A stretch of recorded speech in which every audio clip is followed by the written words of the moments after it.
thought we'd make it out. Cause we didn't take the safer route. Now it's ownership and bank accounts. What's the beef, what that cake about?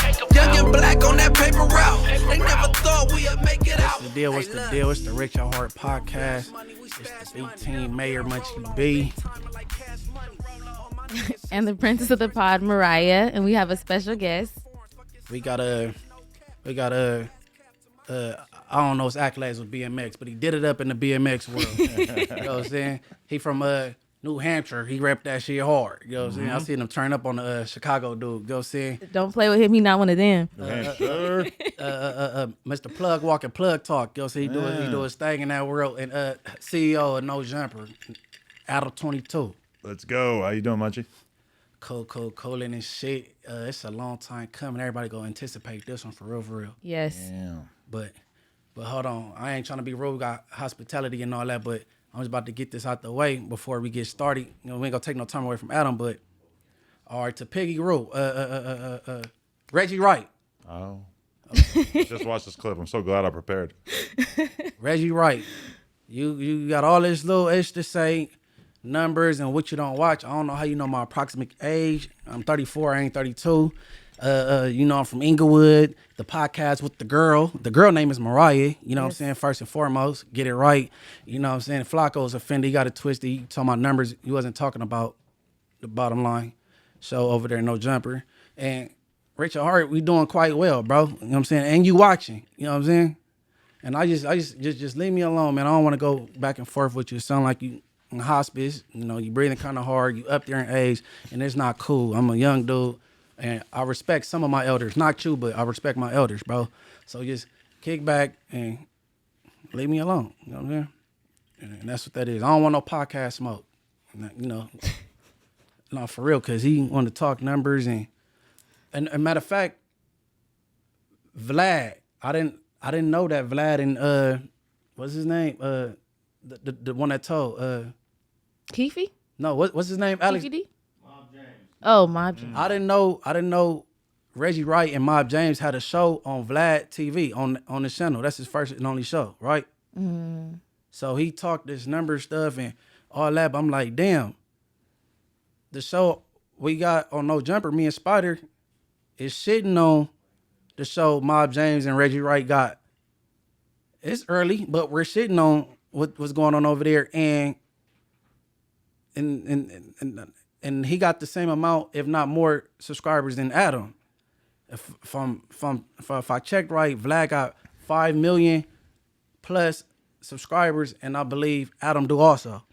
So if you compare and contrast, bro, just knock it off, fat boy, man. I don't want no. We're gonna let this be the last round. You know what I'm saying? And see, the thing with Reggie Wright is like, he kind of blew up off telling all these old stories about death row and all this shit. Mm-hmm. And it kind of gassed him into thinking that people want to hear him talk about other shit. But in reality, that's not really the case. Like, he talks about No Jumper. I clicked on this clip. I wanted my fucking time back. I was just like, how the fuck is this even real, bro? Like, this is the worst commentary I ever heard. Hold on, what'd he say? It was just like, oh, man, like, No Jumper, they got a bunch of different gangs up there. Like, something bad gonna happen. One of these days, something bad gonna happen. Look here, I tell you what. It's just like, bro, it's giving old man sitting on the porch, and it's just dry as fuck. We want to hear you talk about Suge pissing in somebody's face. We don't want to hear you talk about No Jumper. We don't want to hear you commentate on Munchie's life. It's just like, know your strengths. You're good at talking about shit that happened like 20 years ago that none of us were around for. But as far as you talking about like other shit that is going on in the culture, it's not working. So basically, if he not spitting out no death row stories, there's nothing to listen up for. But who gassed him into thinking that anybody wants to hear him talk about anything besides that shit? It's like, nobody asked for this. Like, YouTube is being flooded with these clips nobody asked for. Respectfully, I just want to see unseen Tupac footage. That's all I want to see. I don't care about nothing else. He can't produce that. No. He can't produce that. It would already have been released. You're right. That's the only thing I want to see. I don't care about any other stuff. I think they came out with enough death row documentaries, to be honest. I actually I've seen clips of him from like back, what's his name? Reggie Wright, from like back in the day. And then as of recently, his name came back up. So I really don't know much about him, but whatever. He just be talking. All right, my ex-girlfriend, Mia, she was online with Suge. I hollered at him a few times. And you know, people would tell you anything like, yeah, you know what I'm saying, we can do the collect call thing, but I ain't been, you know, I ain't in communicating with her, so I ain't talked to him.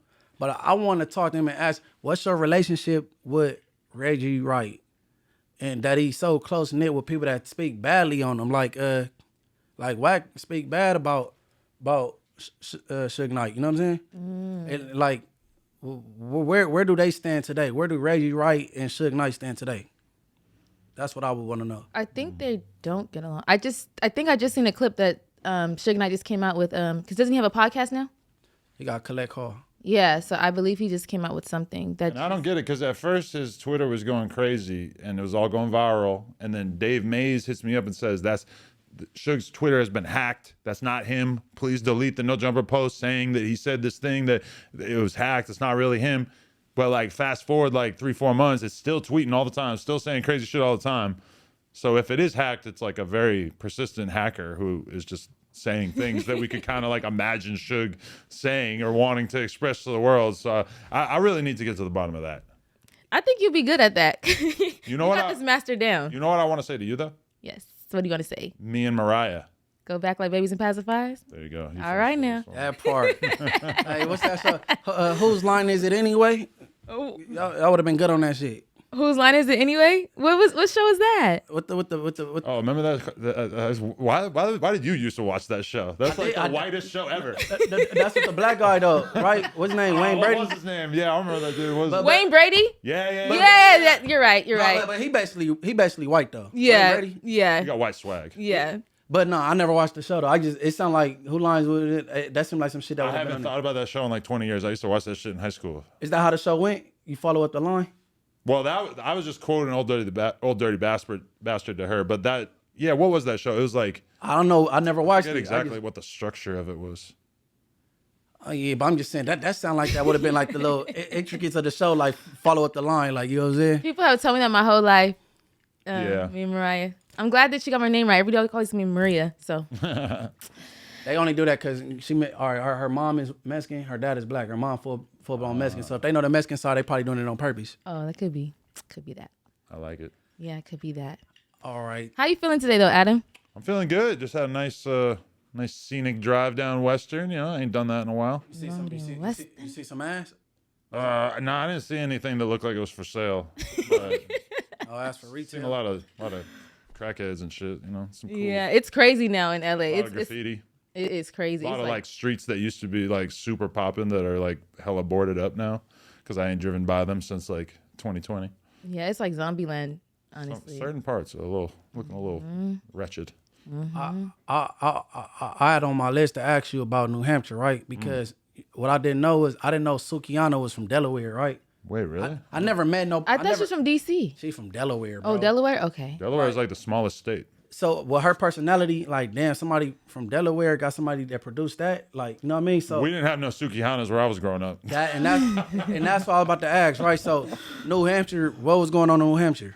New Hampshire, like boring ass suburban town / small city, 80,000 people, right on the southern border of New Hampshire, like right outside Massachusetts.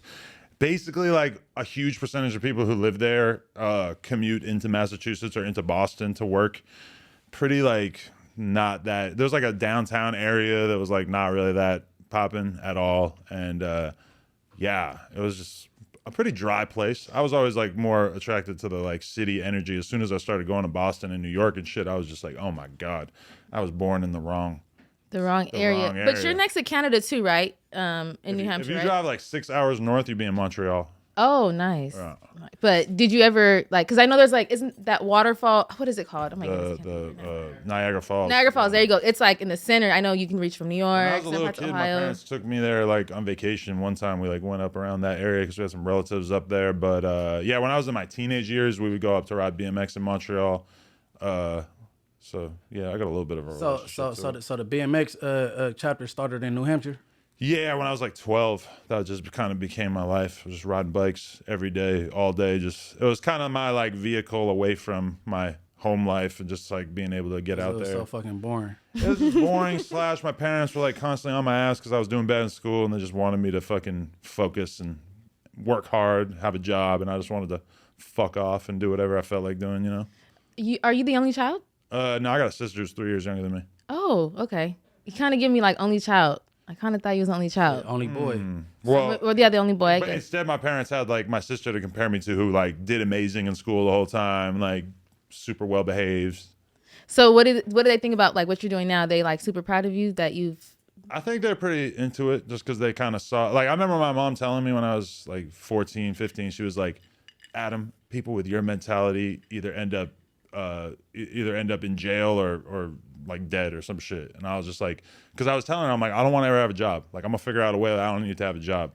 And she was just so mad at me for having that kind of confidence. Oh, so she basically looked at you like a criminal. Yeah, she looked at me because I was so much worse behaved than like anybody she had ever. Like, she had never had to deal with a kid that was as poorly behaved as me. I was getting suspended like all the time for fighting in school and talking shit, you know, just like getting in trouble. That's not hard to believe. Not even like not. the worst shit you ever heard, but like, yeah, I would offend people and we would end up fighting in school, or I would like say something inappropriate to like some girl in school or whatever, and she would report me. I was just getting suspended all the time. That behavior, it lined up right now. Yeah. I was gonna say that kind of. I could kind of see right? that. I just feel like now you're comfortable. Like, all right, this is where I'm at with it. Okay, because I want to tackle into like who you are as a like, you know. I think that maybe the internet has a misconception of you, you know, and to a certain extent. And I feel like you've been able to make this work for you, like, you know, being able to, because I've been watching you from a long time, maybe almost, it seems like 8-9 years. So, and you've probably been in this industry for what? How long have you had No Jumper? Well, I did the BMX shit from like, well, business-wise from like 2006 to 2016, and right around 2015, 2016, that's when I started the No Jumper thing and just started interviewing everybody I could get my hands on. So, you know, 8 years roughly. Yeah, so then I years. discovered you like in the beginning then. Okay, it just seemed like you would have been. So what you say, like what would be some misconceptions? Okay, so let's start from the beginning. What made you like? What were you intrigued? Like, what was interesting to you about like hip hop culture? Because I know that's kind of how you started up like interviewing rappers, right? Yeah, I mean, like I had always been like a big rap fan, but it was always like rap was just this big thing. Like, these dudes are these crazy gangsters or drug dealers or whatever. And like the whole time I was living in New York, I just never felt like there was a chance that I could ever like work with these type of dudes or like do content with them or anything like that. But like I was in the BMX world, I just knew everything about that, and I was able to like really have my own niche in that space or whatever. But I never really even like thought that I would have any kind of way to like tap in with the hip hop community, even though that was like the music I've been listening to like my whole life and like reading magazines and just being obsessed with it and shit like that. But then 2015, we start like kicking it with some like underground SoundCloud rappers just because I had a store downtown and they're just around there and stuff. And I started to kind of go to their shows, and that's like how I got my foot in the door, is basically interviewing all these like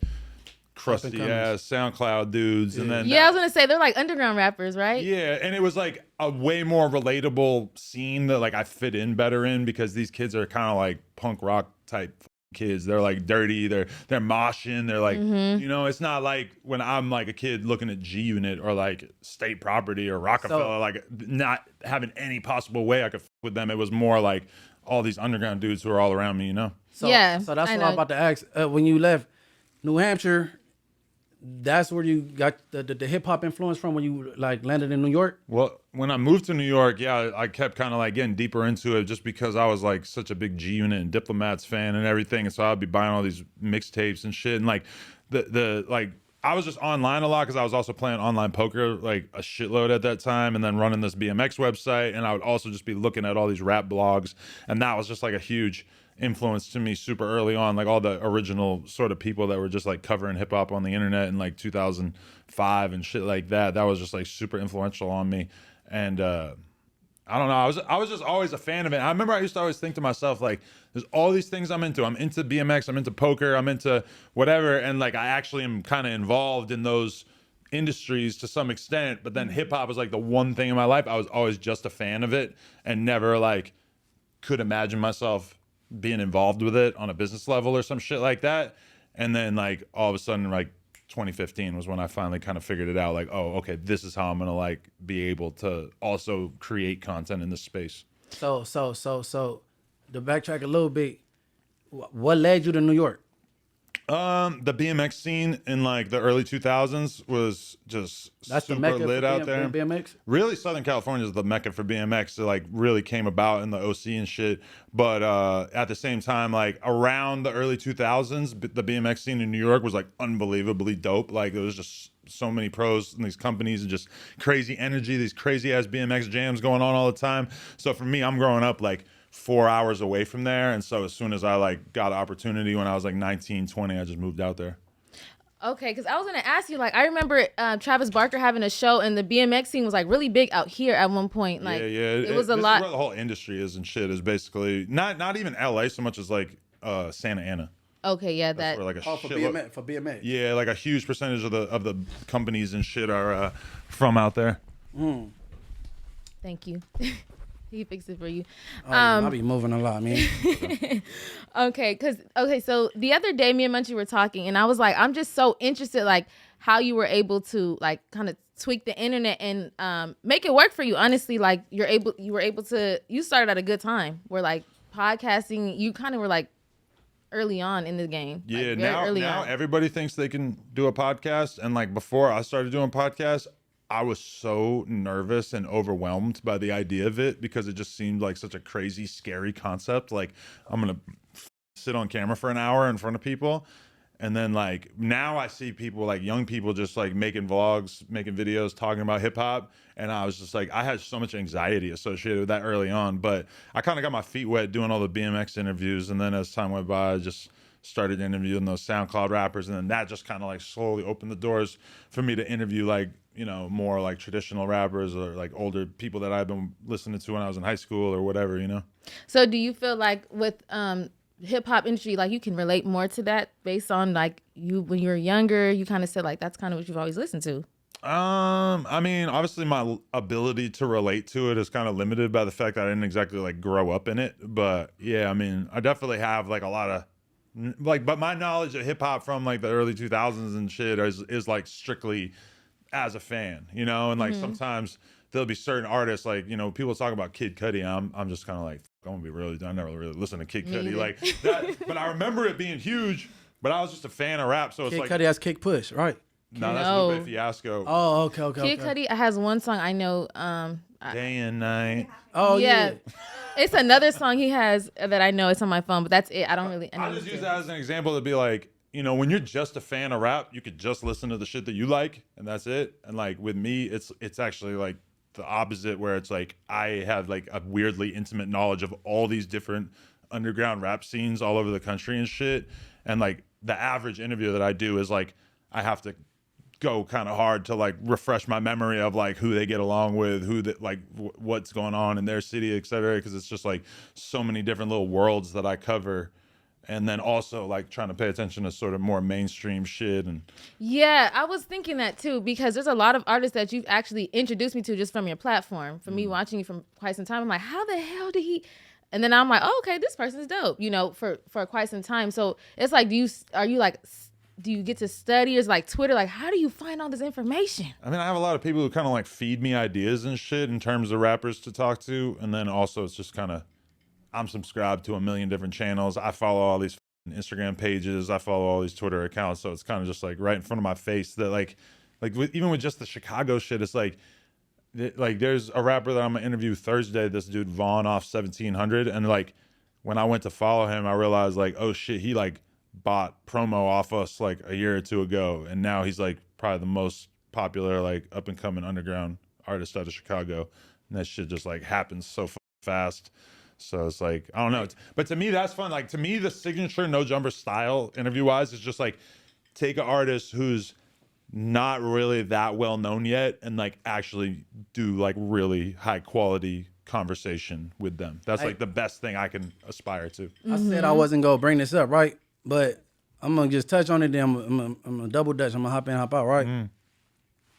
I come across on the internet a lot, and they want to throw it in your face. They say, No Jumper was built off Draco. So I guess in his early on in his career or early on when you was doing podcasting, you was doing a lot of Draco interviews and covering him. And why they feel that way? I mean, that's kind of an exaggeration because I interviewed him in probably 2017, and it was definitely like a good interview and probably like his first like popular interview at that time, I think.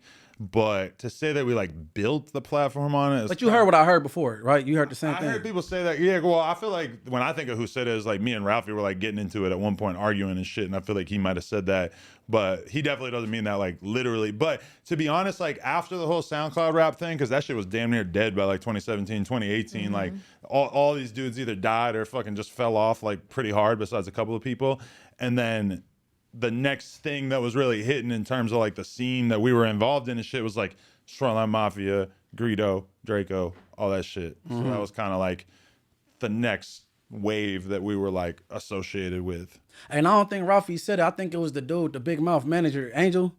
Oh, he might have Because I know you was getting irritated with him. You was like, yeah, that was a good one. yeah. Like the fans have not seen me trip out on people like that many times, like that like I got real mad at him. We cool now. No, I know that you glitched a couple times. You did it with you called Beast Whack Parrot. You like he was irritating you, and I see the Angel dude was irritating you. A lot of times the person who pisses me off is not like, I can kind of deal with whatever from the person I'm interviewing, but then a lot of times they'll just randomly at the last minute want to bring a homie, and that homie can be like the real problem because a lot of time they're not like media trained at all. I just did one the other day with this dude C Hood, and he had his homie with him, and the homie was just Charlie Hood. Nah, it's like a dude from Chicago. Oh yeah, sorry. There's like every person from LA. There's like another person with the same that's name Trench's from LA. News. That's Trench's News. Exactly. Okay. And so we interviewed him, and he brought his one homie with him, and the homie was drunk as fuck and acting crazy the whole time. And the whole time you could just see him getting more and more mad at his friend.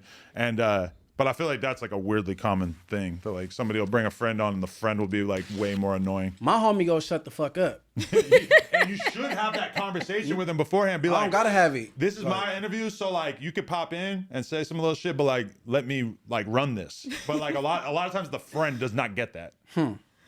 Is it hard sometimes, like, when you look back, like, dang, a lot of people that have come up here are either, that you've given opportunity, are either no longer here or in prison. Like, do you ever look back, or is it ever, like, do you ever get anxiety going home, like, hearing so many crazy Who stories? not here? Who in prison? I mean, Draco, he rested. No, I'm not even speaking on him. It's just a lot of people that have been on the platform. Even from just, the SoundCloud yeah, era, from SoundCloud to now. There's a million people from like, even like there was one day where I interviewed Mo3 and Young Dolph, and then boom, they're both gone. There was a day where I interviewed Lil Peep and Combat Jack, who's like one of the first podcasters I ever fucked with, like an older dude from New York. A couple years later, boom, they're gone. I like fully lost track of how many people died who've been on the show. It's crazy. The podcast, they from the streets? I mean, it's all over the place from like, because it's always like the dudes from the streets are more likely to die from getting shot or whatever, and then the dudes who aren't from the streets are always more likely to die from like pills and shit. Yeah. What's his name? He actually turned his life around with Boot Gang. I remember that was a crazy, and I remember watching. I was like, burnt out.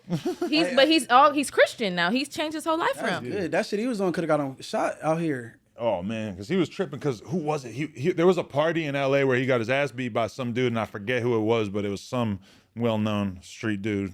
Fuck, somebody told me at one point that the dude who beat him up was somebody you don't want to play with out here. I forget though. Dang, I just know he got his jaw broke at the Venice Beach, like, and I remember it was on the era, like, he did an interview with you, and he was like, I don't know, whatever he took, he was on one. I remember hearing he was a Shoreline Crip at one point.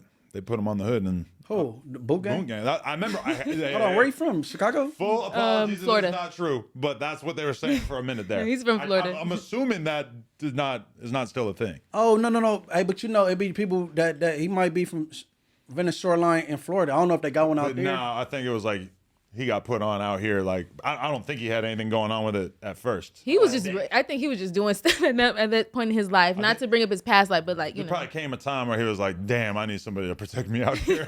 Yeah, because he Hey, was hey, reckless. look, my Venice Shore Line Cripss, man, tap in those times.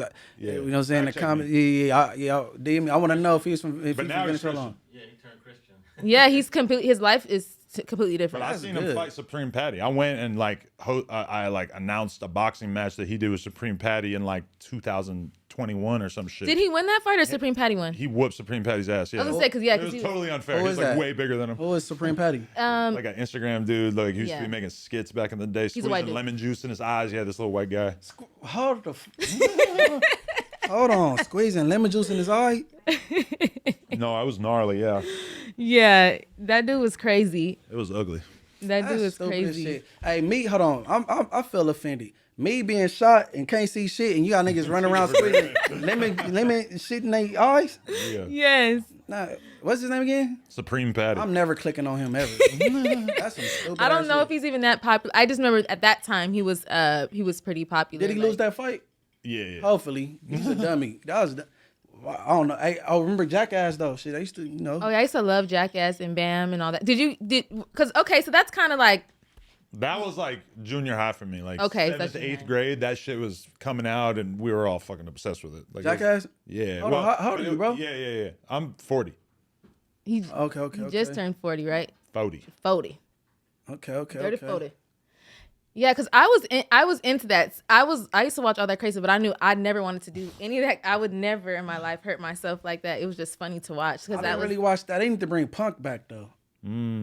They need to do that shit. Like that shit would be funny. And I think that you could do that, Adam. You could do something like that. You know, a lot of people that we could crack jokes. What's on. crazy is that punk shit was real, and then once like YouTubers got their hands on pranks, they just started faking everything. Yeah. It's like unthinkable to like do it for real now, right? How do Yeah, that people is scrub true. the internet, right? Because T.I. was on there and he did some questionable sneak shit way before the Wheat Tip commercial. And that episode ain't on there no more. For real? You didn't see the episode with T.I. on Punk? How'd they get him? Man, he was, I don't know if he was at the thing about to get on his PJ, and they went through his luggage and there was some bullets in there. And he told me like, oh no, he packed my bag. He like, I ain't. I'm like, oh, this nigga tell it. Whoa, that's like- smart though, because then he got that case years later for getting caught with hella, what was it, pounds of heroin and shit, and they got him on crazy ass drug buy and shit. But I'm saying it was hella embarrassing, and he got that shit taken off the buying. internet. Yeah, he was buying Mac guns. Sorry, Man, I don't know how they be scrubbing the internet like that. I don't know. So But okay. you could do it though. I tried to look up somebody who had some like creepy charges back in the day, like accusations. I tried to Google it. This shit is fucking gone. Oh, 16? Honestly, it's just this random fucking dude that you guys would not know. But like, I was trying to find this fucking article, and I'm like, holy shit, you got everything scrubbed. But he never had like a case, so that's probably how he did it. That's crazy because videos normally recycle. But if you kind of fall underneath the radar, you're kind of probably able. Nah, to. but he hired like a fucking legal team that like got that shit erased from Google and shit. You want to know what I know for sure happened, and it's nowhere on the internet, no trace of it? The game got knocked out at the Fox Hills Mall, bro. Right? Right. I know Rosemo, rest in peace, and Ice Burgundy's my boy. I know that happened. It was on the internet, then it was off. Right. Like, people be getting that shit scrubbed. Same with Snoopy's faux fades. Nah, I got that on my phone. Yeah, but it disappeared for a long time, right? Oh, no, man, Snoopy ain't got no juice. Snoopy sent, That's the king of Compton. How dare you? he sent Alex a fake cease and desist, bro. Oh, jeez. Bro, I don't want no smoke with that man. hey, I'm really praying for Melvin, though. He told me not to let you talk about him on No Jumper anymore. Man, listen, I really didn't know what to say. Melvin, I can't control that. I believe if a person got a gun on you, run. But you said it was Run. fake. It wasn't fake. You don't buy it? No, it was the real deal. Run, right? Because Spider called the dude that did it, but we edited it out. But run. But to say fuck your hood, why he put the blick out? I wouldn't have did that. I just would have been trying to get away because who's to say you gonna say fuck it and he gonna still smoke you? You know what I'm saying? But any smart person, you can't beat a bullet up. Get the fuck up out of there. You not scary for running. That's why I don't understand Cowboy. Cowboy talking about Rampart when Nipsey got shot. Rest in peace to him. Rampart ran and broke wide. I thought that's what people do when they hear gunshots if they ain't got a weapon. No, I'll be running. I think sure. anybody will. Absolutely. I do love it though when there's like a gun gets pulled out of the function and you get to see like a huge variety of different responses from people. Like some people will like dive and hit the floor, some people will run, and then like some percentage of people will just stand there and just not give a fuck. And those, Yeah, those are that's usually never smart. That's never Those, smart. those are the Usually guys they who've been high. here before, you know. Usually they high. Yeah. they high or they surprised, shocked, and they frozen. They froze. But at like a party or a club or whatever, if there's even like a hint of a gun being pulled out, you could have a fucking stampede. Just the idea of it, and that's what's really funny is when you see people diving all over each other, and then you look over and it's just like a little fist fight type thing, and there's not even a gun, but like somebody yells gun and everybody goes crazy. Typically, what I like to do, if anything breaks, when I go anywhere when there's a large crowd, I'm already looking at like the exit. And I try not to be too far from where I can get the hell up out of it. Because I'm break off, you got to get up out of there. Let me ask you something, right? Yes, sir. As much as they had, Munchie B hate it. They hate it. Okay. And then I'm at a disadvantage, you know what I'm saying? But I move right. I move around correctly. When you with me out and about, do you feel safe, yes or no? Yes. And we program and we militant and everything be good. And we have a good time, right? Mm-hmm. Right. I never even like questioned it or nothing like that. No one even is like, you know, I'm pretty alert and on point because from how I was raised too and how to carry myself. But, you know, I don't feel like I have to like second guess or like, oh, hell no. Yeah, because he got like Minister Farrakhan level security around him at all times, I would assume.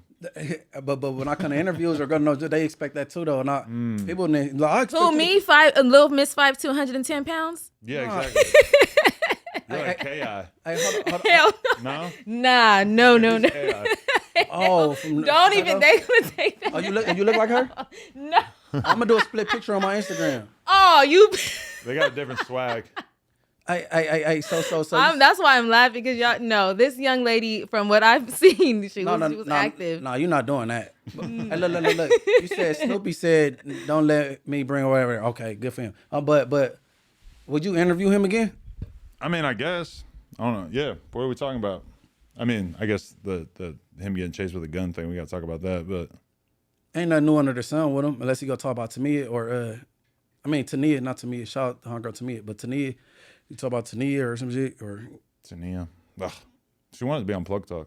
She wanted to get that little shit hit, huh? I should have done it for the story, but I couldn't bring myself to do it. I couldn't imagine myself explaining it to my wife in a way that would make sense. Hey, so we're gonna fuck Snoopy BadAzz's baby mama. She's just gonna be like, what? But he be coming for me on the internet, but I be going like Jazz back, but it's I was faded and I said I got some head. I'm like I said she gave me some good head on here. You know what I'm saying? Talking about Tania. You know what I'm saying? How was that? No, her head, it was straight. I didn't condone him to say that. I was sitting here like, wow. This boy. No. The thing was, I was in the studio, I was recording, and I had like a little bar about Tania giving me some head, but I deleted it. I'm like, no, erase that part because I'm not a clout chaser, and she didn't give me permission to do that. You know what I'm saying? So when I was hollering at her, I'm like, man, I had a cold little bar, and the song was rocking. She's like, you should have said it. So I'm like, okay, shit, I got permission. Like, you know what I'm saying? Like, boom. So I was telling her that story I'm telling you right now. Then I'm like, yeah, shit. Then I just said the name. I'm like, it was Tania. Shit, shout out her. She gave me the best head in 2023. Like, her, and they blew a nigga socks off. I don't feel like she's the type of chick that would be offended by you bringing that up. Nah, but yeah, I'm just checking ain't cheating. I ain't no clout chaser. You know what I'm saying? Right. So I'm like, but I think that bothered him. So now he, you know what I'm saying? But yeah, shout out Melvin, man. I just take a hiatus, get away from the internet, pop up in a year and a half, and then be on some positive shit. You know what I'm saying? And then go from there on the internet, bro, because the gangster shit ain't working, and ain't nobody bumping those. Ain't nobody turn that Snoopy BadAzz on. Ain't nobody doing that. You know what I'm saying? Maybe not where you're at. Where? No Jumper office. Put that Snoopy on. Oh, he's trolling. You are a good troll. I'm serious. Hey, listen. Brick baby here. Put on that new Snoopy. Disappear for a year and a half, 2 years, then hit Adam and try to get a show. And then shit called Evolved. Like, you know what I'm saying? Yeah, 'cause you change. You know what I'm saying? Cut the hair off, get a fade, stop saying blood. You're not a blood no more. And you know what I'm saying? I found out about a new gang diss from that video too. Oh yeah, we ain't gonna do that, man. Oh my god. He shouldn't have did it. He said it. Hey Adam, you're a good troll. I just seen it was I'm just gonna bring it. It was a tweet from like Quando Rondo. I think it was on the No Jumper page, and he said he only wanted to surround himself by other Muslims. And you said me too. I'm like, this man just be saying anything. Like Instagram commenting is an art, you know. No, but you're funny. Like no, some people be setting themselves up for that shit though. Yeah, no, I get it because in his situation what he's going through right now. But I kind of get where I guess he was trying to go with it. But it's him saying me too. Like you are surrounded by different. They got white Muslims. Nah, it's not that. I'm talking about where he's work every day at work. Like they'd be happy to have me. I wanted to convert. Yeah, Islam absolutely. A good little addition. You got to change some shit. If Andrew Tate can be a Muslim, I'm in. Oh, he's a Muslim. I did not know that. And it felt like he got a whole new fan base overnight. Yeah, Islam is very welcoming. I know that hands-on, firsthand. Yes. Maybe less so for women. You gonna cover that hair? Yeah, honestly, it's different sectors too, so it depends. Like I've studied with the Nation, and then I was in Atlanta, and it's different. It depends, but nah, I just want to interview a Muslim that actually carried out having 5 wives, and I want to know how do you conduct yourself, and how to, you know what I'm saying, what's the pros and cons, and what, you know what I'm saying? I can't think of anything I would less want to do in my life than have to pay attention to 5 different women. That sounds like so not fun. Nigga, you do porn. You got enough dick for all of them, I right? have to fuck them, and then I never talk to them again, or I like see them at parties afterwards, and we're like, oh yeah, how you doing? 5 is a lot. Marrying them, like you got to take care of them, have kids with them. Like, what are we talking about? I can't. I've never met, and I know a lot of Muslims. I've never met a Muslim with more than 1 wife. I can do the poly. I'm gonna get Joe Moses to pull up, because he got the poly thing going on. He got, you know what I'm saying, this little 2 situations. You know what I'm saying? Does he? Oh, okay. Yeah, Joe Moses, my good people. Everybody go check out Where You From. Me, Joe Moses, a few other on there. You know what I'm saying? We went up on there. Speaking of your the girls and Plugtalk, Selena Powell happened to be one of my favorite people that used to bring on the. Well, she kind of was supposed to have a show, right? Yeah, she had a show for like 3 episodes. She's okay. I don't agree with a lot of stuff she did, but she's like, she has a little personality. She knew how to work the internet. I don't agree with a lot of stuff she did, but I feel like she used to. She was kind of silly. I don't know. I liked her. Basically, she entertaining. She is very entertaining. She's funny. I used to laugh at her. I want to know if her little shit good. Ask Adam. It's all right. Oh, it's cool. She ate my ass. Crazy. like she hadn't had anything to eat in weeks. Hey, is that right? Pussy was all right though. You didn't eat her groceries? Nah. Your wife didn't allow it?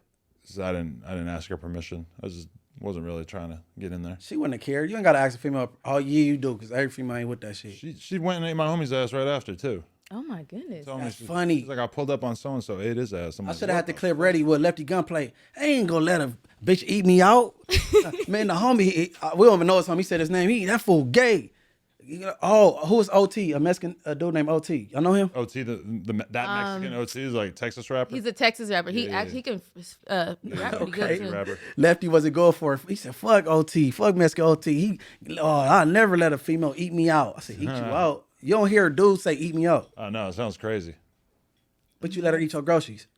Yeah, I let her get in there for the camera. You know, she could never talk shit to you. That's what I'm saying. She don't seem like she like even thinks about like going against me. Since then. No, I feel like she's always now. Yeah, I feel like she's always showed you. I'm part of her collection. Hold the fuck up. No, but she's always like been not I don't want to call her like a fan, but I guess I don't know how people are gonna take this. But like she's like always seemed like a fan of yours and your wife's. Like she's always Let me stop cursing. With us. We keep it real with her.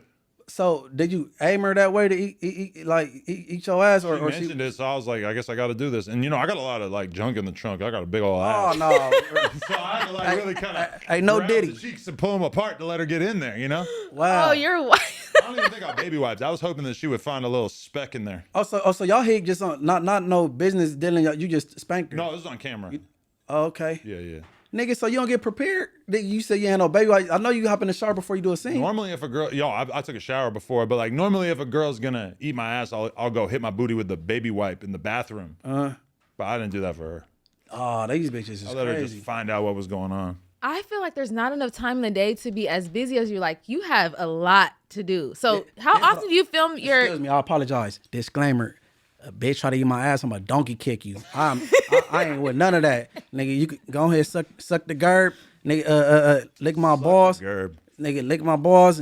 And nigga, you know what I'm saying? You go any further, I'm a donkey kick you. You got to explain to somebody why you got a black eye during sex. All right, keep going. My bad. My bad, sis. No, it's okay. I feel like I have a million questions to ask you, and I don't think I'm ever gonna have enough time because it's like it's endless. You forgot your thought of. Yeah, it's endless because you back to the donkey kick. Don't try it. Video everything. I mean, so the other question though, like, there's only so much time you can like that anybody has in a given day, you know. So it's like I'll end up doing like 3, 4, 5 podcasts some days, but like most days I'll like do like a couple podcasts, sometimes like 3 or 4 in a day, and I don't know, I'll just do that like a lot, like 5 days a week, and then try to hang out with the kid like Saturday and Sunday. But then a lot of times I end up having to do work type shit during that shit too. But then, hey, yeah, shout out you though, because when we got done the other day, you had came back you went on a field trip with your daughter. Yeah. Now that's Dang, hard. how old is she now? 3.5. Wow, that's dope. Time is flying. Strawberry picking, yeah, that was fire. Hey, quick question, because free Crip Mac, he in jail. Free my boy. Hold on. What's the name of What's the name of the show you and Lena had? For the Love of Lena. For the Love of Lena. Crip Mac gone. Y'all doing the second season of that, right? No, I don't think so. I was about to say I could step in for Crip Mac. You feel me? You wanted to be considered. Yeah, hell yeah. Ask Tania about me. Ask Ass Bash. They know. They say good things. I'm gonna. No, I'm for real. He's going to. But could you? All right. So the question is could you fuck in a room full of people? Mm-hmm. What type of confidence do you have to do it? Like, how do you? Listen. He's a special kind of guy. Yeah, because I couldn't even imagine. Look. Some people got cameras that they uncomfortable and they go soft and shit. That's you know not what I mean? But my thing is, I'll be all right. All right, look, no homo. I'm gonna tell you where this shit come from, bro. I used to be a jailbird. I used to go to jail a lot, bro. When you going through the county jail and then, all right, bro, we come back from court, we gotta strip down and get completely naked around all these men. Okay, now I'm getting naked, boom, and it's starting to become the norm. I've been fighting this case for 9 months, and I'm like, I could get it naked in front of anybody, nigga. So when females be talking that shit, yo, dick little, I'm like, watch. Like, I'm not You get hard in a hurry. Yeah, and that you gotta be able to do that in porn. Yeah. But I get it up. But my thing is that room setting wouldn't be nothing because I came from worse circumstances, and I'm like, I hate it here. You know what I'm saying? Right. The worst part is the smell when you're in a room full of the hygiene wise, I couldn't even imagine. When there's a bunch of dudes who are like naked and sweating and fucking in a room, the smell sometimes would be a little. So if y'all do like a season 2 of that, consider me to be one of the runner-ups and shit. You know what I'm saying? I'll put you on the list, yeah. Real. Everybody's We'll give you a shot. Okay, wait. So how often do you film Plugtalk? Oh, no, Plugtalk is the podcast, but we drop once a week. porn. Yeah. It's like a podcast and a porn, only plugtalk.com. We drop once a week, so we got to do like an average of 52 episodes per year. So some weeks it'll be like, some weeks we'll film 5 times in a week. Sometimes we won't film for like a couple weeks straight, you know. It's like it's kind of all over the place. Oh, okay. So it's not like a consistent schedule. I always thought it was like a consistent schedule. I mean, I don't watch. Ideally, it is. We like to be like way out in front. Like we like to have like 10 episodes already filmed so that we don't have to like stress out about it if we got to go out of town or we can't shoot for a little bit or whatever. But you know, the average of one a week. All right. So do it ever be to the point where you get home, you and Lena, y'all don't want to fuck because y'all been doing that all day, or it's just like it's like a job now, like, you know what I'm saying? Hell yeah, we ain't thinking about fucking after we just had a crazy ass threesome and like on camera. It's like we go home and fucking eat and sit on our ass and watch Netflix or some shit. Like, Right, I can imagine. It's because you have a regular life outside. I just can't see, like, you have a very interesting life. Like your job is fucking weird. Like having to be part of your job too, because it's like, think about it. You could be in the worst fight with your chick, Yeah. and then normally when you're in a bad fight with your girls is the absolute time that you're not going to be having a threesome. Me and her will be like, we get in a fight in the morning, and then we'll have to go and fucking bang some chick together. You really gotta put your on it. You You gotta gotta like just turn it off. You gotta just be able to take the emotions you're feeling and just throw it out the window and just try to do that shit. Okay. I never had a problem. All right, could you clear that? Because I seen Mimo was tripping. Could you clear this up for the rich at heart viewers? That was an April Fool's joke. That was an April Fool's joke. So, Not gay. Not a homosexual. so you don't like men at all. So you Hate 'em. because he said you didn't put it out there enough. You know what I'm saying? I mean, you play too much. I already knew you were joking I didn't at do like this a formal point. You announcement. play too I was much. thinking about making a drill song about not being gay. I was thinking like maybe that, because that's like the language that the No Jumper fans speak. They respect rap music, and they never heard me rap. So maybe I got to make a song about not being gay. I wish I had thought of that before, so I could have been working on it. But I put out a vlog where I like talked about it being a prank, but I don't think that really like hit a lot of people's. All right, I'm about to head to the studio after here. After here, I'm gonna throw on the beat. I'm gonna do a song called No Diddy, and you can hop on there. See, that's what I'm talking about. But I feel like Diddy's being unfairly smeared as a homosexual. No, he's for sure gay. I think he's a fucking freaky frog, but I don't think he's gay. I think a lot of the stuff is they putting extras on it now, but I believe he's bisexual for sure. It's possible. You got hell no. I haven't really like heard any convincing accounts of him banging dudes. So you don't believe that Rod dude?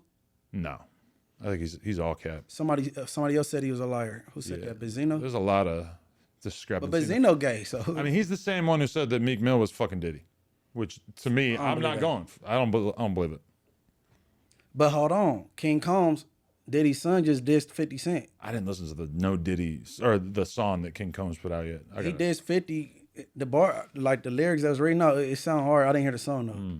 The song probably wasn't the best song ever in the world, but 50 Cent, I just would not even play with 50 Cent. That's the worst is that you read the disses before you hear the song now, because it's like you'll look at Instagram before you get a chance to listen to the song, and then the lyrics are out there, and the lyrics are like more important than the actual song to a lot of people. Like, because like somebody like leaked me Kanye's "Like That" remix where he disses J. Cole and Drake, and like I leaked it, but what I didn't realize was that the lyrics were the whole thing. That like I should have sent it to my team and had them prep the Instagram post with the lyrics before, not just like focusing on like the audio of the song. The lyrics are the whole thing to people now. Like they don't even care about the fucking song. But the beat was sometimes the beat.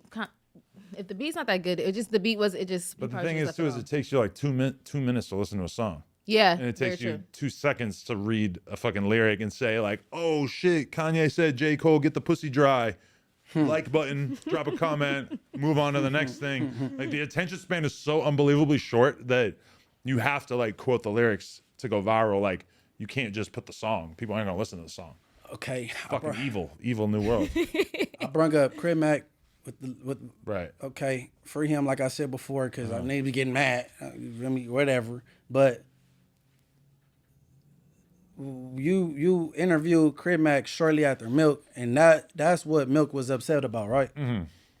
That was at least part of it. Yeah, I think that was probably the main thing. Which I feel like Milk just given the benefit of the doubt, like he didn't realize that I don't give a fuck, and that like just because you're from Hoover and he's from wherever and he'd be dissing y'all, like just because I interviewed you does not mean I'm not gonna interview this dude, you know? Right. But like everybody around me now, I think gets that. Like Brick would never tell me not to go do content with somebody that he gonna get along with, you know? He would ask that, you know, he don't want to be around if I'm bringing somebody that he got some crazy street beef with. He definitely probably don't want to be around for it, or, you know, we won't even tell him. Like, obviously, I know who he gets along with and who he don't get along with, so it's like I'm not gonna put him in that position. He don't got to ask me. But like, even if I interviewed the biggest Brick Baby op ever, I don't know who exactly that would be, but like he's not gonna trip out on me about I assume that would be me though. And y'all are cool, right? And that's good. You know what I'm saying? You're like fake ops. No. His hood, we don't deal with them dudes. But I evolved. You know what I'm saying? I'm trying. You know what I'm saying? Like, yeah. We just bring up 50 Cent. I study him. He go get on anybody that align himself with his enemies. Like, you know what I'm saying? That stand next to him. I'm a podcaster, just like you said. Like, I'm not about to interview him because he don't give him. You know what I'm saying? And I had to like kind of like kick back and not be so street. And turn podcasting and shit. But no, me and Brick straight. I put out the little song dissing him and shit, and then we talked afterwards, and then we been straight and shit. But like me too, like with you, I was just watching your podcast and shit and liking the clips and shit, and I had to kind of check myself of like, yeah, you were friends with Draco, but like, what the fuck does that have to do with anything? Like, I interview fucking people who beef with other people all the time, and like, I just gotta separate myself from that shit. Like, that shit don't got nothing to do with me. You were both willing combatants in whatever was going on. It's like, it's not like he was just getting picked on and he was like a choir boy. You know, he was doing his thing. He was talking his shit, which that's what he's supposed to do. But, you know, I can't blame you for talking shit about him before or after. That's how this shit goes, right? But we been seeing you, you know what I'm saying? You used to be at his court dates and shit. Me and homie's been like looking like, look at this nigga with the tattoos. I never went to his court dates. Yeah, you did. Hell no. Yeah. So you ain't never been none at Compton Court, none of his court dates? I've been to the Compton Courthouse one time in my life, and it was because some guy tried to sue me because some guy was pretending to be Blueface and scammed him.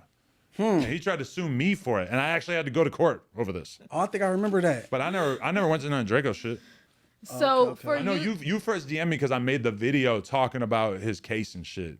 Right, and I But it might have been the wrong. No. I talked to you about the DM earlier. That was probably Nisha.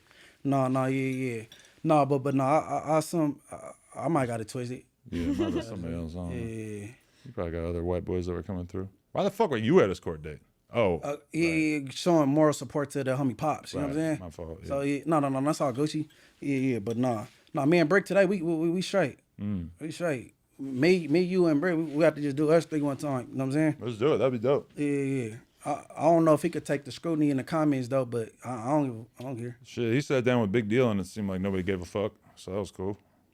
I genuinely just want to say this. The day up until we went on No Jumper, you know, I came separately, but I was so nervous of how this was going to happen. Like, because I know how, you know, the friendship that you have with Draco, and then just what questions were going to come out. But it ended up being like, cool. I think you got to see a different side of him, obviously. But I was nervous. I mean, honestly, I'm just used to it now, because especially with the Chicago shit, like, I be interviewing, like, I like King Von. I'm like interviewed all these dudes that I'm considering myself cool, like damn near friends with a bunch of people that fuck with him, and then I interview other people who've got all kinds of crazy lyrics shitting on him.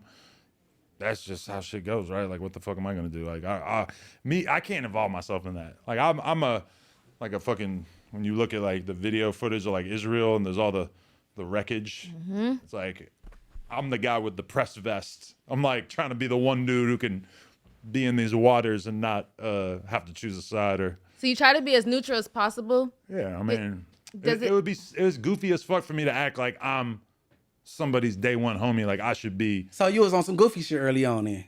I think it was goofy. I don't think it was goofy because I think it was very like common sense for me to not want to interview like his direct ops like right after he passed, because the optics of it would have just looked kind of crazy, especially somebody who was like dissing him after he died and shit. But as time goes by, it's like, I just don't think that's not for me to have that kind of relationship with anyone, really, you know? Cause Ari, when I don't even like saying his name, but he asked you the question like, why you don't interview Munchie B? And when you said what you said, I already posted it and I put it on my Instagram, and I put a caption something like, oh, that's cool, you know what I'm saying? I respect it, you know what I'm saying? And you ask stupid questions, go get stupid answers. Because I know people would do some shock value questions and try to trigger me to say something crazy about them, you know what I'm saying? And then I heard a female earlier, last week, you said you would never, I never said that. I would never, you know what I'm saying? I never said that.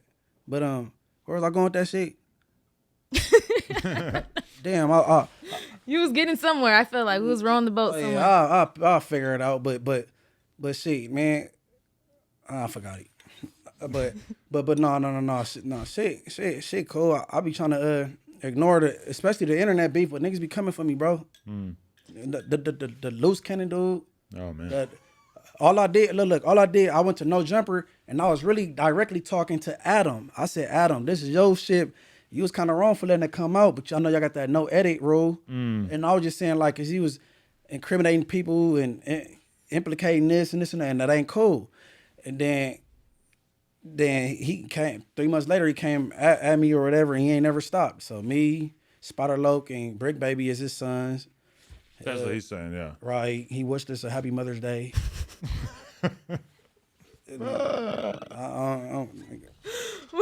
I don't know. I had a talk with Wack. We said we ain't gonna be bringing each other up. No, we had a good talk with him. That's good. You know what I'm saying? That's great. I'll be one of these internet beefs. Then you got Snoopy BadAzz. I think it's the Tania thing giving me head, but get over it. Like, my first baby mama's a rat. You know what I mean? Go find her. I mean, she got a Sava White Underbelly interview talking about sucking dick on the stroll. The fuck does he care if she suck your dick? She suck all kinds of dicks. I don't know, but No offense. Like, I mean, if you're selling pussy, I mean, yeah, you're probably gonna suck a dick or two too. But did she do it good though? She does it well. So that's a plus. But man, get over that, bro. I got a baby mama that's out there in Lancaster, Palmdale. Ask your boy Brazy Joker about her. They from the same hood. You could go get her. I don't care. He offers his baby mother off every episode, and I be telling him, stop saying that. I don't care about her. I tell him all the time, stop saying that. Look, Snoopy be around this dude from Village Down Paru. That's from my baby mama hood. He know who she is. Go find her. She in Lancaster, Palmdale somewhere. I don't care, nigga. We even, nigga. I wish I had a baby mama. I hated it. It sounds very exciting. I just don't care about her. You know what I'm saying? Like, do your big one, but leave me alone, Melvin. I don't want to have an internet beef with nobody, though. You know what I'm saying? I have a question. Does your wife ever get nervous for you, like for the type of content that you do, like with the interviews and stuff? Does she ever get scared? I keep her in the dark for most of it. She ain't really on the rap internet. All the shit that we know about, she don't know about, like, almost any of it. It gotta really, really get to, like, a certain level for her to even, like, notice it. She's off in, like, mom world / like, she pays attention to the porn industry and what's going on with all the OnlyFans girls and shit like that. But she don't really, like, She don't get that excited about it. I'm not mad at you for keeping her out. Yeah. It could be. I'm a stress case as is, so I can only imagine. I used to sell everything, but now it's like there'll be the craziest beef thing going on in No Jumper, and I'll come home like, hey, how you doing? How was work? Good. Yeah. You know, you got gang members. Leave it alone. Yeah. You got gang members and you got content members. Because gang members want to leave their girlfriends and their mom in the dark. Let them not. He want to leave laying in the dark. He's a content member for real. You gang with this content. I mean, it's just like, it's going to stress her out more than me. So I just won't tell her because it's like, I'm not stressed about it, but I know if I tell you, you're going to be stressed about it. Yes. You know? I feel like I got it under control. I might be lying to myself. So was she walking around the mouth, or a little bit running? Was she walking around the house mad and looking at you like, you better do something, Adam? Fuck them up. Because T-Rell and Smack disrespected your daughter. You know what I'm saying? I think they shouldn't have did that. I was out of bounds. But I know she got wind of that, though. Right.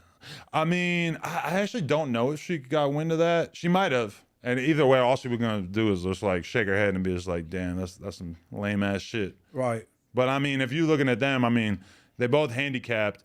They both ain't gonna shoot none, and they both ain't got no squabbles. So it's like they gotta do that. Like they only got nothing else to go to. You know, that's all they got. I didn't mean to laugh at that shit, hey, bro. But I just stay off the motorcycles, bro. Fuck that shit. Yeah. They both fucked off the motorcycle. I'm not laughing at anything. Put I'm off just, the motorcycle. y'all are crazy. No, I ain't crazy. No, cause I don't know T-Rell, but I know Smack. I ain't never met T-Rell, but I know they both fucked up off the motorcycle. Smack the kind of dude who point the gun at the camera on live. Man. That's all he gonna do. He ain't on shit. This pod shit go crazy. You'll start beefing over podcasts and content shit for real.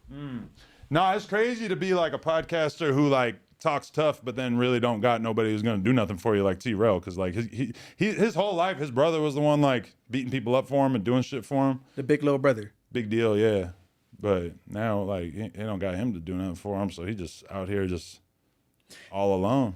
Hey man, I wish they as brothers I wish they could have kept that off the internet. But then again, everybody they put that content shit first. And Smack, bro, you my boy, but you should have hit the camera or you should have, you know what I'm saying, intervened. You know what I'm saying? Being like you, the mutual dude in both parties. You know what I'm saying? I put that on Smack. You just sitting there being quiet. And you letting them like hit below the belt and say shit that they can't take back. You know what I'm saying? But the fire Smack content was the thing where Charleston White was like telling T-Rell, fuck your dead homies. I was just thinking about that. And all that shit. And Smack's just like, yeah, get him, Mark. I've never seen nothing like that. And to Smack, it hit Smack in the face. He wasn't expecting to say fuck Slim 400. Because I'm close to Slim and Smack is too. Yeah. So he didn't expect that. Now he said somebody that's dear to you, and now you looking dumb. Right. You can diss the kids, but don't diss Slim. Nah, crazy. I don't disrespect kids though. Yeah, that's crazy to me. I don't know why. To me, that's like a huge sign of weakness. Like if you get in an argument with somebody and the first thing that comes to your mind is to diss their kids, is just to me that's like, oh, you don't really got the verbal ability like to do battle. Because I never would even think of doing that to T-Rell. Because I could pick him apart with words and I could break down his character. I'm Kendrick, basically. Feel like a retarded ass crippled Drake. But like I could pick him apart with words. I don't gotta talk about your kids. Like your kids are great.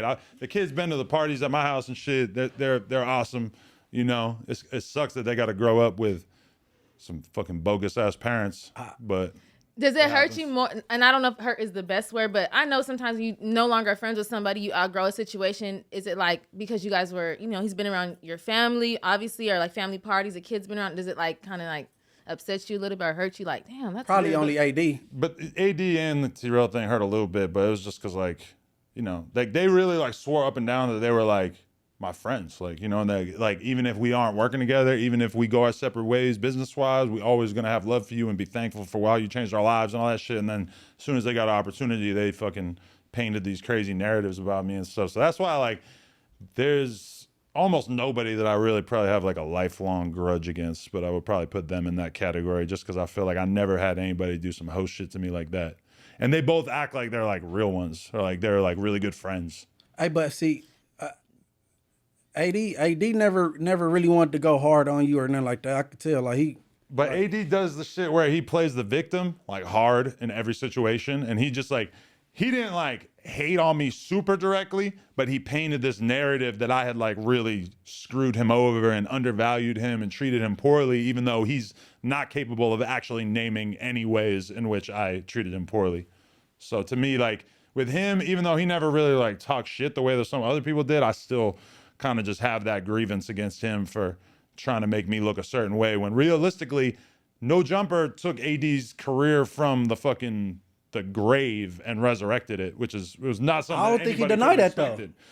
Yeah, but he likes to lie and act like his music career was like still kind of going in 2020 when in reality everybody knows that like his shit had been ice cold for years and years and years, and then we kind of brought him back from the dead, and then he repaid me by totally just doing some Judas shit, you know. Hey, I know this sound bad coming from men, especially gang members. I think his feelings was kind of hurt because if I got it right, he found out some shit behind the scenes, and it should have really came from you instead of off of Reddit or Lush, exposing it to Reddit or however it went. Yeah, it was a little bit of that. I think his feelings was hurt. You know what I'm saying? He said he was getting ready for your wedding, and you know what I'm saying, getting suits and all that little shit. So I think the homie ain't soft because I'm cool with AD, but like. You know, we don't want to hear all my feelings was hurt, but I think his feelings was gonna hurt though. But it's normal. I mean, y'all, men have feelings. It's okay. But the thing is that it's okay. His feelings weren't actually hurt. It was just like a useful thing for him to say on the way out to make it look like he was the victim. Because that's one thing that he's like really, really good at. He's not really that good at podcasting, but he's really good at playing the victim. Oh, so what if they came out with some shit called Survivor No Jumper? You gonna have. They've been doing it for like the last year. People got sick of it. I'm talking about the official thing. Oh, I know. Then everybody that left. But I feel like no Jumper is not like what has No Jumper done to anyone besides like help them glow up their career and like I can't think of anybody that has like an actual complaint besides House Phone getting exposed for the whoop in the. Yeah. All right. Do you feel like you was wrong for that? It was careless of me for sure to like I probably should have just scrapped it in general. Mm-hmm. I told the editor to edit everything out. I probably should have done like a full review of it to make sure that it was edited properly, because that's really where it went wrong. Is just that we decided to put the thing out anyway, and then not like he edited it, but he didn't edit it good enough to like totally make it so you couldn't tell who he was talking about, you know. Who was his girlfriend at the time that's a part of the community? What's her name? What was her name? Illa? She down as a muff. She was, because I don't know if I would have got caught with them same allegations, would my girlfriend, baby mama still be rocking with me, like, and she was standing on business and trying to go hard on you about outing them. You know I think that was a big part of why he ended up leaving No Jumper, was because like it was one thing for him to be dealing with people talking shit, and it was another thing to have his girl like putting pressure on him, basically like, how could you fuck with Adam still when this shit happened, you know? Illa. She's still over there with community? I actually don't know. Is she cute? She all right. She look all right. I never seen her in real life. I wonder if they still together. I don't think so. But maybe, I don't know. No, I know. I liked it that how she was standing on business for her dude though. You know what I'm saying? Mm-hmm. That shit stood out to me. I'm like, okay, check her out. Yeah. She had a rant at one point. She had a whole little wrestler rant. I remember that. I mean, being an observer, like, it's easy for people to point the finger and do all that. But if I'm going to be completely 100% honest, I feel like you have helped a lot of people and give them the opportunity, whether they're just coming up there for an interview or giving them the mic to have their podcast on your show. So to be fair, I would think that I don't see no type of like surviving No Jumper type thing happening. Just being an observer, like, just to be 100% honest and not just. Did you see when Gina was saying? I was about to just say that. I was about to give you an example. Gina said I was shaking. Every day she went to work up there, she was uncomfortable. I've never seen that. Oh, that was the funniest shit. I never seen nothing bad about Gina either. Was so funny. No, it wasn't nothing bad about her. It was her. She was talking about her experience at No Jumper and how she didn't feel safe when she was at work. I'm gonna say this, okay? Sometimes it could have been because she's in the environment she's around, right? Like, you're doing all these men and hearing all these crazy stories. Eventually, as a woman, if you're gonna be like, shit, like this is getting crazy. Maybe just hearing, you hearing different stuff. Is she a Crip or something? Hey, hold on. Put it like this. Hold on. I'm gonna keep in mind. Keep in mind. She's a girl. But I know the community she grew up in. She's not a Crip. Right, but she's know what I'm saying? She's from around. She brought them dudes up there, Tune 5 and Uzi, right? Right. I know Tune 5 and Uzi. Those my ops, and them little dudes, they get busy. Right. If you ever hung out around Tunchi 5 willingly, you are not allowed to say that No Jumper as an environment scared you. Because that's an intimidating Maybe it was like her, like a mental health type thing, like shout out Tune anxiety, 5. Like Tune 5, that's my type son. Anxiety type. This is a hip hop podcast. There ain't no mental health. No. That's the problem. That is the problem. They need to address that, because Nah, for real though, I fuck with her. Like, actually, like when I think back to the interview I did with her and shit, I got a ton of respect for her. So it's like it did like kind of hurt me when I saw her like saying that shit, because she's just doing the same thing with AD. She's doing her little victim act because she knows it's the only way she get people to pay attention to her. But I respect her and I got love for her. And one day she's gonna be like, Adam, I know I talked all this shit about you for no reason, but you really helped me a lot in my life. Like if she can't do something with the No Jumper cosign that she got, where we had her on that platform day in, day out for years. Hofessions is rocking though. Hofessions is hard. For sure. I'm sure it is. But And I want to go on there. I don't think she want me on there. yeah. Yeah, it's all good though. I like She you. a I like Draco you. agent. No, not. I think it's her community she grew up in. That's all. But I don't hold her against her. I like her content, and you know what I'm saying. I like it. I thought it was dope to see a woman on there, like, and the way she carried and conducted herself. So that was pretty dope. So I think I've kind of heard a little bit, but not. To this day, we still haven't really unlocked finding a female co-host that the audience like 100% loves. Like we actually have some potential, like Zan Princess or Tico Texas. I feel like the people fuck with them, but it's like for our audience in comparison, like we found AD or T-Rell or Sharp, or like we've had a lot of people who kind of like started podcasts on No Jumper and got popping. Flacco, Almighty, all these different people over the years, Brick. But for us to find like a woman that the audience really 100% fuck with, and one who's not like honestly, our audience fuck with Selena Powell, but that's different, right? Like that's different. That's like a different thing, Like I feel like for our audience to fuck with a girl long term, it can't be because of some messy shit or some slutty shit. I was gonna say you have to be a female that's not like. Yeah. You cannot be trying to jump on a shit dick always instantly. runs out after You a while, cannot do that. You got to be strictly business only. Like I'm gonna tell you the plus about Gina. Gina got a gang of hip hop interleg, and it's a hip hop based platform, right? I make rap. That's her slogan. No. She put together ciphers. She know the rappers is up and coming. She know like she and then she give you homegirl vibes. You know what I'm saying? So if she is the only girl around the dudes, like, you know what I'm saying. So it did kind of like when she said she felt unsafe. I'm like, shit, man, I know the Cripps you be around. Like, That's why I don't think anybody really took that too serious. I mean, normally an accusation like that would make some noise. But I don't think anybody took it serious, right? I don't even know her personally at all. I just only know, and I respect what she's doing. I just think that maybe it was like, stressing out or like, I don't know, like maybe just. Hey, look, my sis on her mental health tip. Yeah. She you know what I'm saying? Like, for real, you and Charlamagne need to talk. Like, I read Charlamagne's books. I'm an avid reader, so I read Charlamagne's books. Which one? I read one of them too. The first one that came out, Shook One. Is it called Shook Ones? I can't remember. I can't remember. It's been years since that book dropped. The one I read had like black in the title. And Something was about like race this. in the title. Yeah, Yeah, right. Yeah. I forget what the name was. I aspire to be on Breakfast Club one day as a guest, right? But Charlamagne, you cause a lot of mental strain on people, bro. Black privilege, and I think there's another one called Shook Ones though. After that, if I'm not mistaken, I think so. You're talking about the old Charlamagne. Yeah, but he woke now. Yeah, he's different but now. Yeah. Come on, bro, you made Lil Mama cry. But that's the old. You got to see the new Charlamagne. He's definitely changed. He's much more. He realized at a certain point that he kind of needed to fall back with the crazy shit. The world was changing all around him. Okay, but hold on. Did he fall back because he was going to work and chased out the station, or he know he was hurting people? You know what I'm saying? Like he was hurting feelings. Like, but I think it also was the renewed interest in his case from back in the day with some girl and shit. Like, I feel like people don't really talk about it, but that changed the trajectory of what Charlamagne was doing and building. Because he used to be like really on some shock jock shit, but it's kind of hard to be the shock jock when you also have people calling you this, that, and the other thing. So all this shock jock shit niggas doing. Man, Wendy Williams pioneered that. Wendy Williams and she her understudy was Charlamagne. So then, I look at like Howard Stern, but Wendy Williams for sure. She in that category as well. Howard Stern was something else too. You know how many rappers want to knock Wendy Williams out? Yeah, I mean, I never listened to her like that, honestly. Nah. But I would see some clips here and there. Tasha K trying to still a formula, huh? Tasha K's a messy one. She got love for me though, so I fuck with her. No, she messed with some mutual people. I don't know her, but shout out her. You don't do a lot of interviews, huh, Adam? As far as like for you being interviewed, like personally.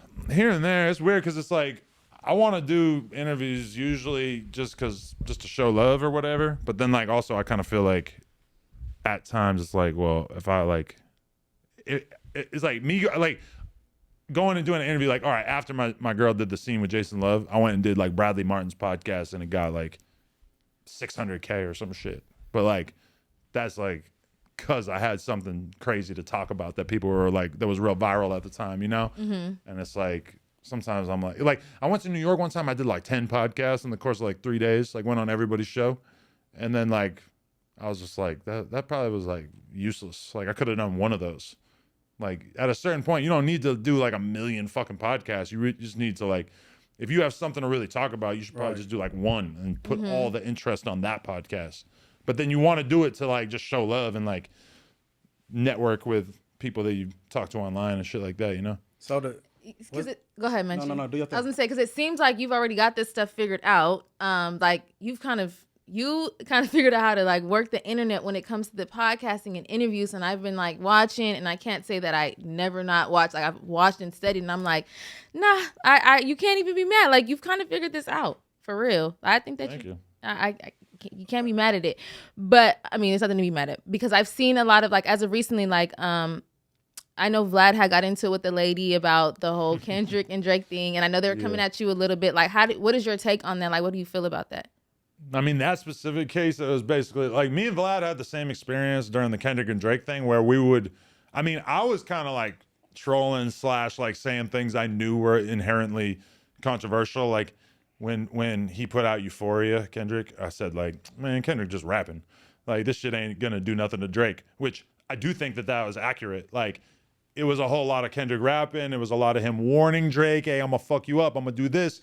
And it was him rapping his ass off. But like, we're in a battle. It's like, my point at that time was basically like, if you want to beat Drake in a battle, you're gonna have to fucking bring some shit to the table that really like materially affects how he's viewed by the public. And to me, having that opinion is not something that like is born of my whiteness at all. That's just like a pretty obvious hip hop opinion, I think. If anything, I almost didn't tweet that because I thought that it was so obvious, and I got like every fucking person on earth. You said, what about your whiteness? Like me thinking that Euphoria was not like a great Drake diss. I just don't think that that's really like inherently like revolving around my whiteness. That's just my opinion. That's my opinion as a hip hop fan. But the Vlad one was way worse because all Vlad said was like, this Kendrick song needs a better mix. He said that like this song was not like mastered correctly or some shit like that. Dang, and they went crazy on him. And I'm like, that is not even like it's not even that opinion doesn't even have anything to do with hip hop. That opinion is just, this song was produced poorly. And they got on him, and the chick he just like, he made the mistake of responding to one chick and saying, I think they heard it. The lady from Princeton. And telling her he was going to get her fired from her job. Yeah, because she was a teacher. He made himself such an easy target right there because he was saying something that fills people's idea of a Karen. You know, black people hate the idea of a white person that's just going to call the cops on them for whatever and like exaggerate shit. Like a lot of black people have an experience where they've dealt with somebody who basically tried to pull that shit on them. And I think a lot of people like saw Vlad say that and they were like, bingo, this is exactly the kind of person we Vlad thought is you a were. Jew and Drake is too, right? True. So they might got that type of connection. Yeah, I guess. But I think everybody thought in the beginning that Drake was it felt behind. that way. Like, it felt that way until that like the not like us. That changed everything. That's what took the lead, because in the beginning he was losing. Yeah. You know what I'm saying? And the funny thing about all of it though is that almost everything that they said about each other ended up being fake. Nah, not everything. Allegedly, a lot of it. That 11-year-old daughter thing with that girl. The 11-year-old daughter fake. Drake is not a pedophile. But what about Dave Free having a baby with? That's fake. Academics just admitted that that's fake. Oh, so hold on. So every big deal reveal thing in this ended up being fake. So it's kind of like, I almost want to say like, this is not really like a thing where like Kendrick may have won, but in terms of like what was brought to the table is more or less like a draw. Like you both made some cool music, but like normally when shit gets brought to the table, if it's not true, that makes you look pretty bad. But they both are guilty of that. Hey, I just said it was a draw. Everybody go check out Bottom Line. I said it was a draw. They gave us an interesting 2 weeks. Hell yeah. And I think it was way more interesting than Nas and Jay-Z back then. Right. Maybe because I was a kid, I couldn't really appreciate it. But it was way more interesting. Yeah, no, that was incredible. Especially in like hip hop, we like are kind of used to saying that it's like been kind of boring the last couple of years. Like it's not as exciting as it maybe was at one point. But like when you talk about 2024, you're pretty much gonna have to be like, this was a year of some unbelievable beefs. The Quavo and Chris Brown thing. Yeah, that was random. That came out of A nowhere. bunch of shit like that, you know? Chris Brown go get up on Quavo. You see him, he go whoop him out, bro. Yeah. Black Lives Matter. Hopefully he don't, but I'm a realist. Nah. Yeah. They said they called Chris Brown King Chris Brown Vaughn. They said I'm on whatever King Chris Brown Vaughn is on. He definitely got that energy for sure. Chris Brown, he just ain't a singing nigga, bro. Yeah, I've never got. Think, bro. Somebody that's on stage performing for all them hours doing backflips and shit. He got a lot of stamina. He can beat your ass for an hour. That's what I'm saying, yeah. Come on, bro. Niggas be sleeping Me and on my girl breezes. were arguing about that the other day because she said that what Taylor Swift does every night is harder than what an NBA player does. In the sense of like, because Taylor Swift's shows are like 3 hours long and she's running around singing the whole time in high heels. I was gonna say what kind And of. she kind of made me believe her. Like after we argued about it for a little bit, I was like, all right, you got a point. I gotta see I gotta see what That's Taylor what I'm Swift about to does. say. It is insane. I gotta see what she does at her shows, and then I can answer accurately. I mean, what NBA players do also to me is like the most impressive thing in the world because I just can't imagine doing cardio for like 2 hours straight like that. But she made a good point. She's like, they get swapped in and out. You know, it's not Halftime. It's Refer- not as Timeouts. intense, you know. Whereas she's the sole person out there for 3 hours. I was like, damn, yeah, you are right. That is an interesting conversation. What made you guys talk about that? Like, that's very interesting. It's true. She just always dick riding fucking Taylor Swift, talking about how great Taylor Swift She's is. a Swiftie. She's a hardcore Swiftie. It's so annoying. I need to hear her songs. I only know one good Taylor Her Swift song. music is amazing. So she got upbeat music to where she got to cover She got the whole a lot of like stage. real pop type shit and a lot of like kind of slower shit. Yeah. I only like that song by her called Trouble. Yeah. What about That's Shake old. It Off? Shake it I mean, off. you hear that at the stores though, so it's like you can't even escape that. Like, if you're gonna go find something, I like to find music that's not like I'm walking the grocery store. She got a lot of songs on the new album that has a lot of swearing in it, and my kid sings along to it. So like I'm hearing my kids sing like I don't give a shit, and my kid doesn't know what it means. So that's kind of a new thing for me. I know this much. These R&B niggas is way tougher than these rappers these days.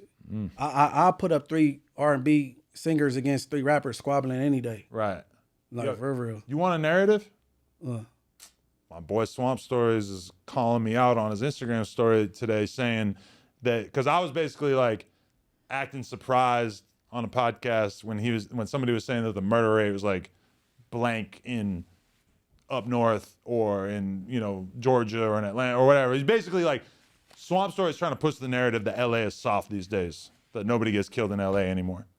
And I'm not really like, I don't fucking pay attention to the murder rate. I don't know. But he was like getting on me for saying like, for basically like not acknowledging that on the podcast. Swamp Story, he cover a lot of stuff and it should be incorrect. Yeah. He say a lot of stuff that's like. I've heard you. That's what I was. You said that, right? That his stuff is accurate. Inaccurate. He doesn't show his face either, right? Nobody knows what he looks like. No one knows what he does. I mean, no one knows who he is. The people that got them real numbers is people like Alex. Alex, he a number guy. You know what I'm saying? Like with the statistics and all this, and then he deal with Alex and Adam, or Alex, because sometimes you be in the names mixed up. But see, and then it's a lot of people get killed. You don't hear about it. They don't even post about them. Oh, you're talking about this? Okay, yeah. So Alex. like I'm talking about like that Swamp dude don't know what he's talking about. You know what I'm saying? To me, it's kind of like a cryptic, demonic fucking metric to obsess over. Because like, shouldn't we all be kind of happy if LA is in a place where I was people gonna ain't say getting what killed nonstop? I would think that's an amazing thing that if the crime rate went down, if he's not from like where is he from? Because he's covering stories everywhere, so he could just all you have to do is find content from each channel and just I think put a he's from story the together. Bay, like somewhere up there. So that's why you want to compare. I can get that, yeah, because he does cover a lot of north Yeah. stuff.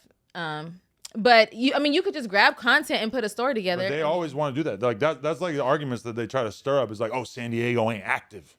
No, they banging in San Diego. But that's what a lot of channels will say. I see the comments. But there's a lot of arguments about that. That's why they ended up doing an episode with because Sharp and AD were arguing about that, and AD was basically acting like San Diego wasn't active. But see, AD never been to the penitentiary.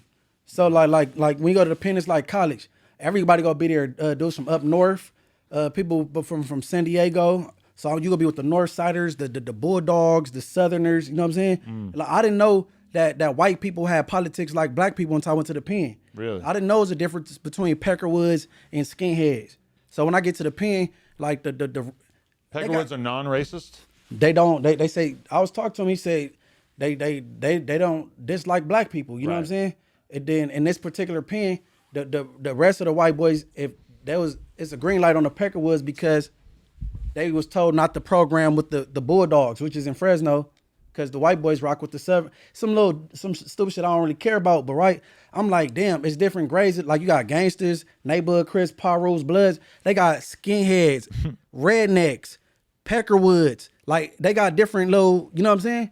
And then you got the Nazi lowriders, you got the Aryan brother. They gang bang too. Like you know what I'm saying? They got inner beefs with each other. Like, but see, back to AD, bro. You ain't been to the pen, so you don't know. Nigga, they gang banging in San Diego. It ain't just the San Diego Zoo out there, nigga. Like for real. I just feel like it's crazy wherever you go in the world. I don't put nothing past nobody and nowhere. You can get active anytime, any day. Hey, you ain't got to answer this if you don't want to, right? I'm just gonna piggyback off Wax said. Wax said the blicky went off. Dejon Paul started jumping up and down. He pulled his pants down and ran out, and then he just said he was shot. You don't want to elaborate, or you ain't got to, but you know. I saw a clip of like a girl that's like related to him on Pun Stream, and like they were all talking about that. They were saying like Dejon got shot at No Jumper, and she said, "The fuck? Like I'm like best friends with his mom or some shit." Like she's like, "That's not true. If that was true, I would have heard about it." And that's what I'm saying. Like if somebody got shot in my office, I feel like I would know about it. After I heard that shit from out of whack, I called Flacco. I'm like, Flacco, what happened?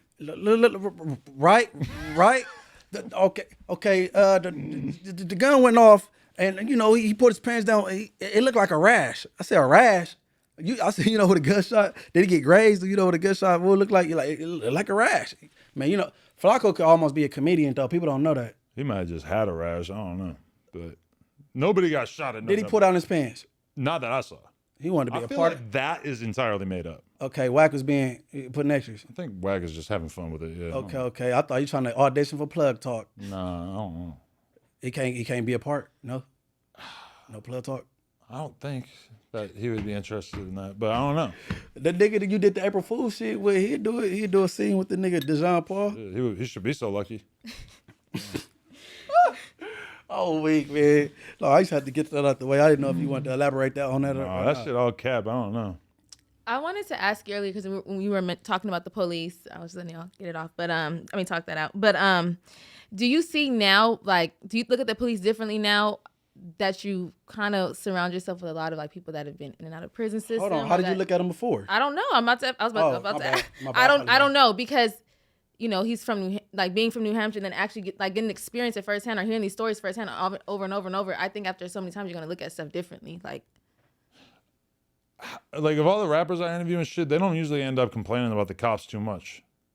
To be totally real, like I had a lot of negative dealings with the cops when I was younger, riding bikes and shit, and especially like just getting kicked out of places and getting tickets for riding places and being places wherever we weren't supposed to be and shit. But I mean, honestly, like. Once in a while, I'll hear some crazy ass stories from rappers about some bad situations they had with the cops, but I don't know. Maybe I'm out of touch, but I don't really feel like they end up talking about it that much.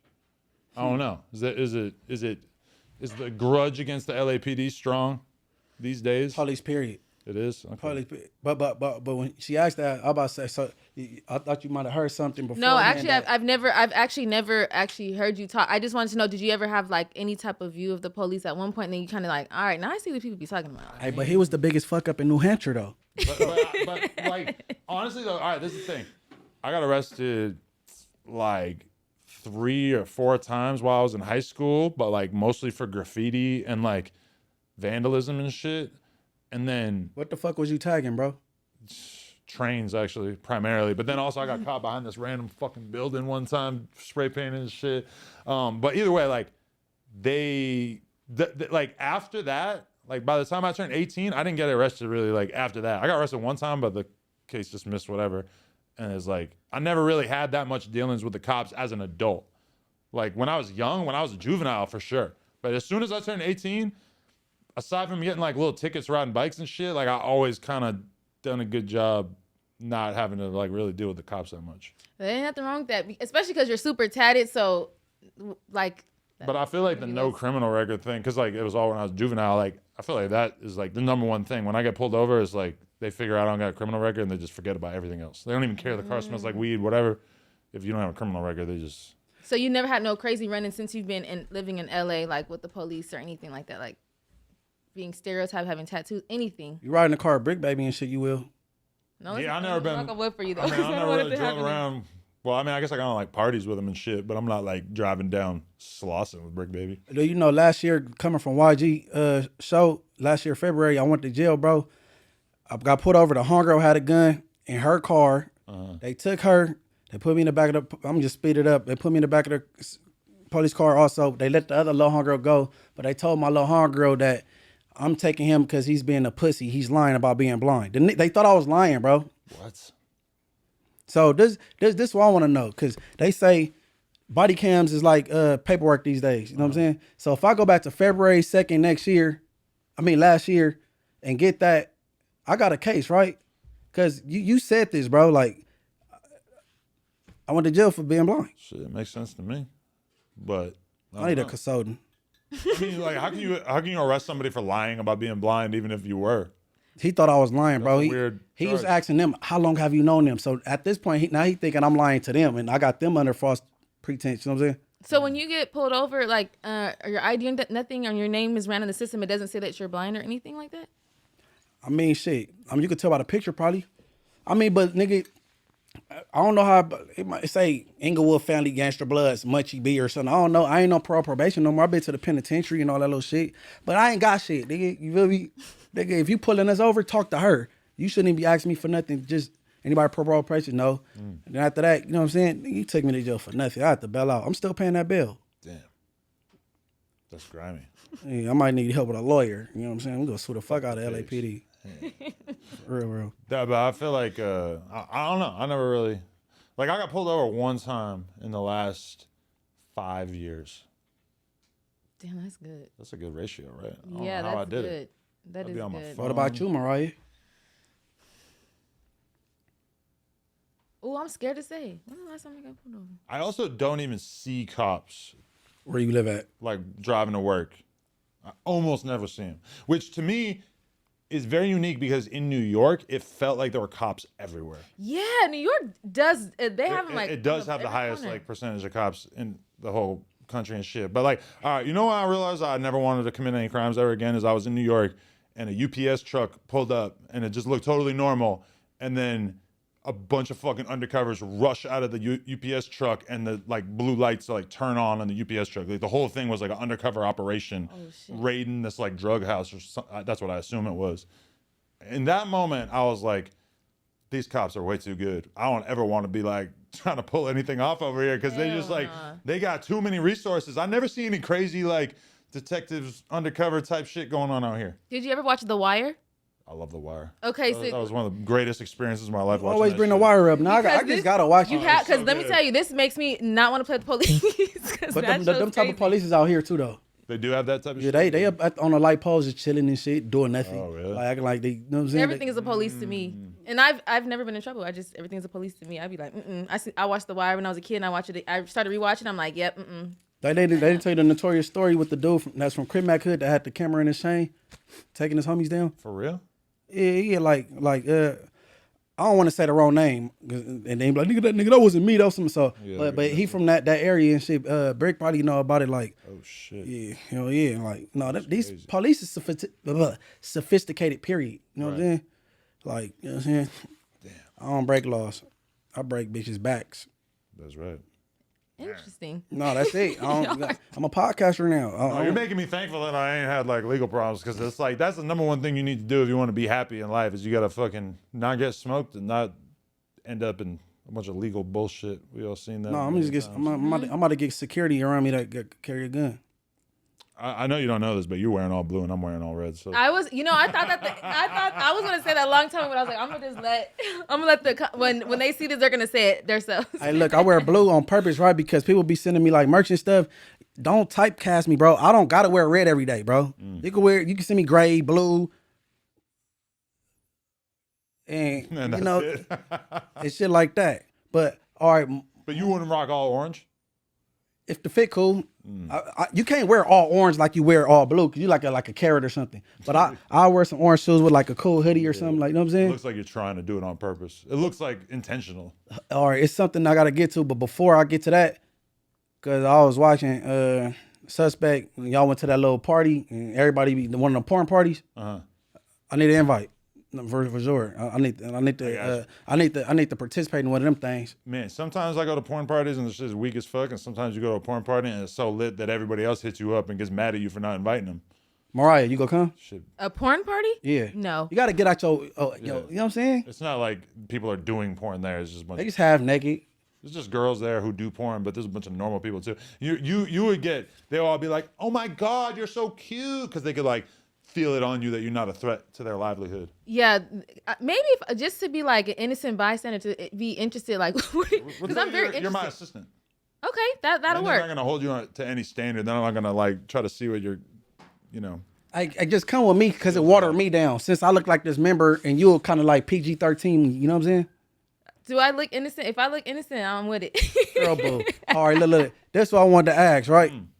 Cease and desist. We already know the Snoopy BadAzz cease and desist was StreetTV not gonna happen. They can't even spell this shit right on here. But what happened with that cease and desist? Is it a threat? Is it a real thing? Did you have to take anything down or what? So we got a cease and desist from Big U, basically about the Loose Cannon interview, and I gave it to my legal team, had them review it, and they basically said that that his case was at the very least decent in terms of like the accusations that were put out there by Loose Cannon were, you know, not the kind of thing that was necessarily going to be protected by our free speech.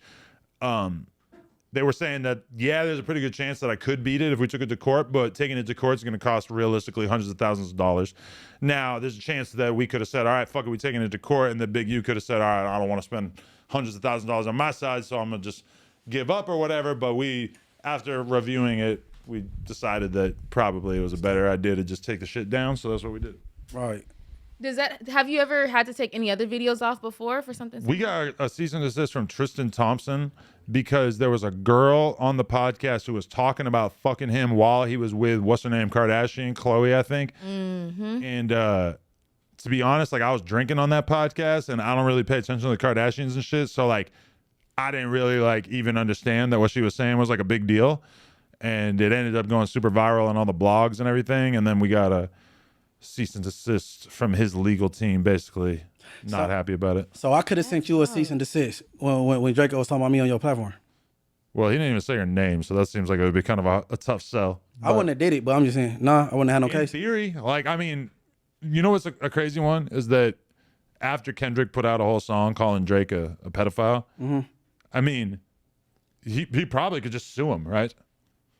Like, I mean, if you write an article and say that about somebody without any evidence, he can't sue him because the burger girl on stage, you asked her how old she was. She said she was 17. She said, damn, you got a body and you kissed her. But this what I'm going to say, and I said this 3 times before, and I hope this gets to law, people that write bills and stuff, ears.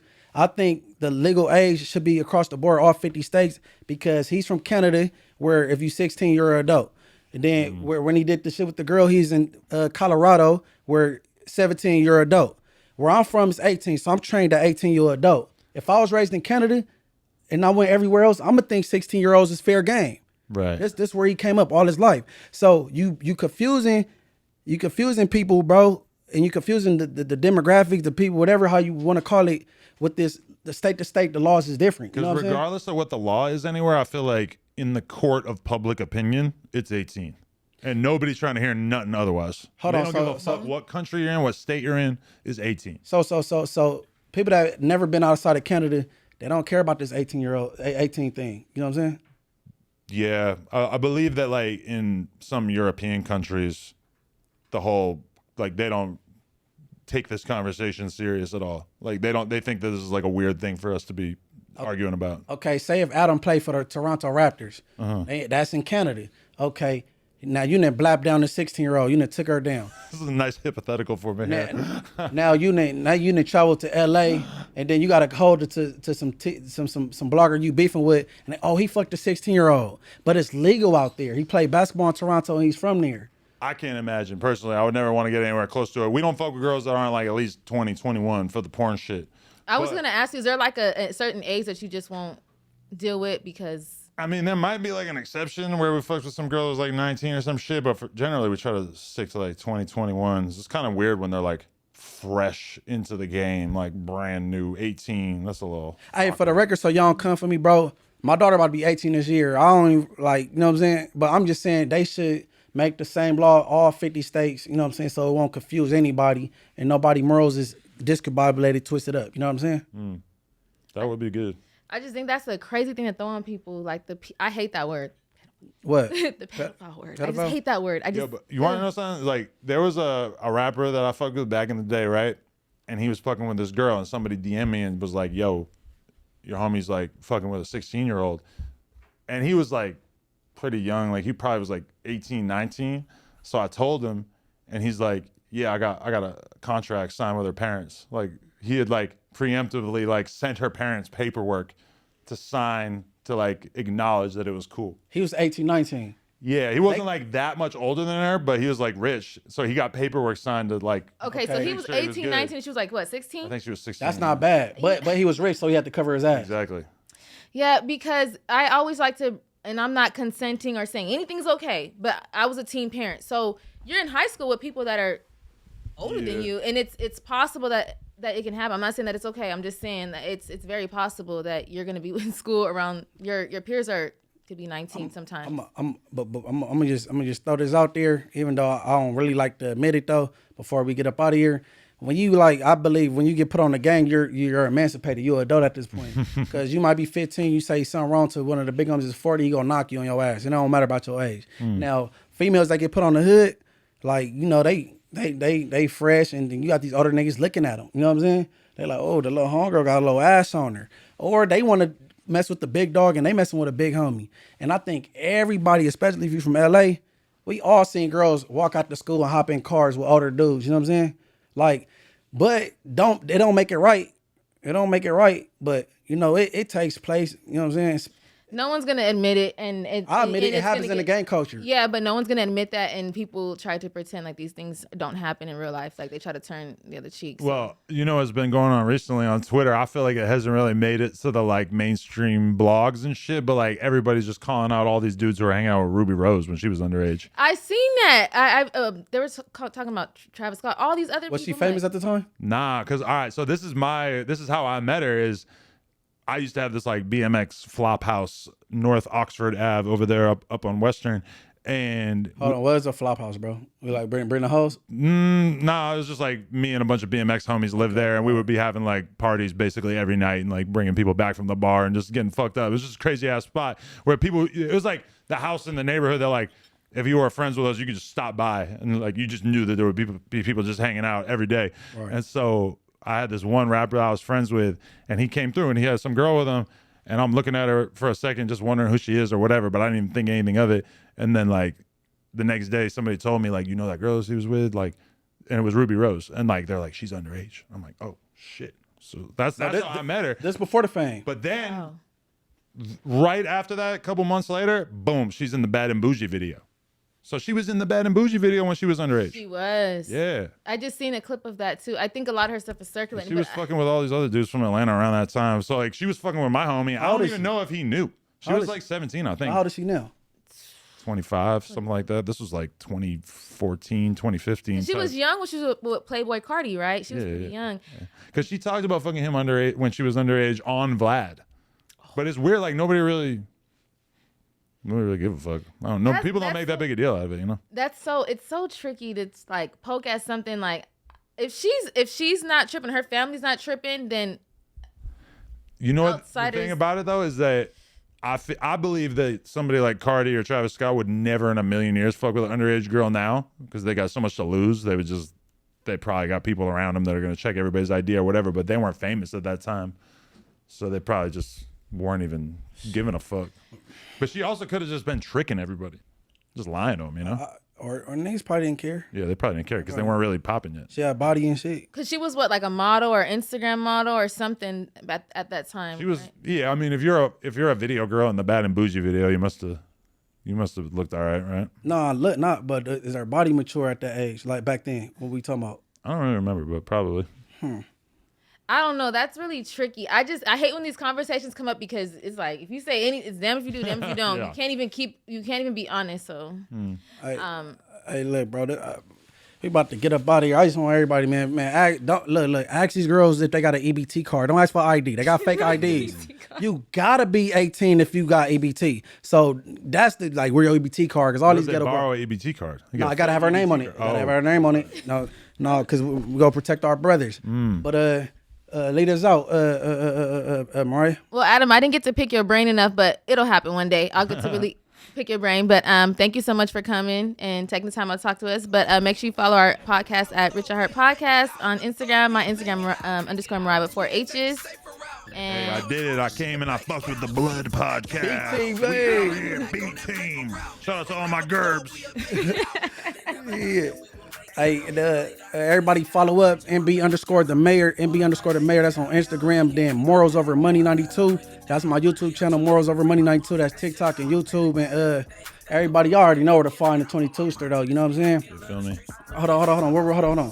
What else, Mariah? make sure that you guys check us out on Spotify, Apple Podcasts, YouTube, and that's it, right? iHeart. Apple Podcasts, iHeart, all that good shit. Let's go. I appreciate y'all. I feel like I might be able to make it in time. Yeah, I'm going to make it home in time for bed. Never thought we